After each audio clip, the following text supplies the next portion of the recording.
The Nissan Qashqai has proved massively popular with people who want something a little bit more exciting than a normal hatchback. And now the Juke plans to do the exact same crossover stunt, and in a slightly smaller, more dramatic looking package. I mean, it certainly stands out. The top half, it's coupe-like. I mean, it's a bit reminiscent of the GTR, whereas the bottom bit is pure jacked up, hard SUV. But the best bit is at the front, because it's kind of like a cross between a moon buggy and an evil frog. Anyway, let's hop in and see what it's like to drive.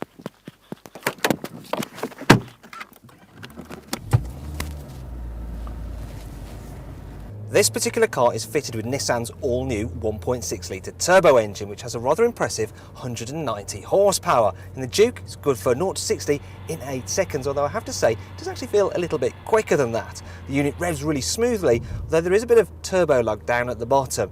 I have to say, the noise itself that it makes is just a little bit whiny. As for the handling, well, there's hardly any body roll through corners, but the trade-off for that is the suspension can feel a little bit firm and jittery on rough roads. The problem I have is the steering feels a little bit numb and slow, and you can sharpen it up by putting the car into sports mode, but ultimately, I don't think the Juke is as much fun to drive as it could have been. The Juke's cabin is a little bit of a mixed bag. The driving position feels very sporty and the high gear lever is nice and it's very accurate to use. I like this centre console, which mimics the look of the tank of a motorbike.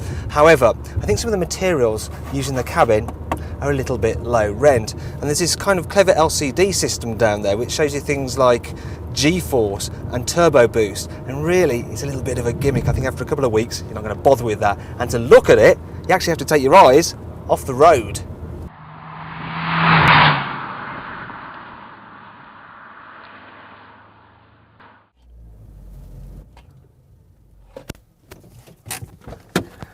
Now we need to talk about practicality.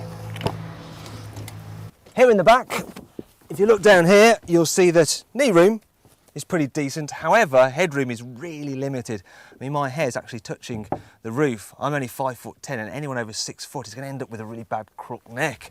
Anyway, now for the boot.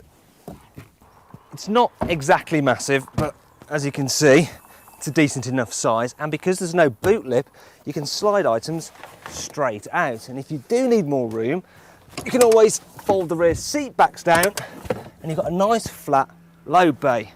But the main reason people are going to buy the Juke is for the way it looks, and the more I stare at it, the more I like it. And with prices starting at just under 13 grand, it's going to pose a massive problem for other cars that trade on their looks, such as the Mini and Alfa Mito, not to mention your normal Super Minis.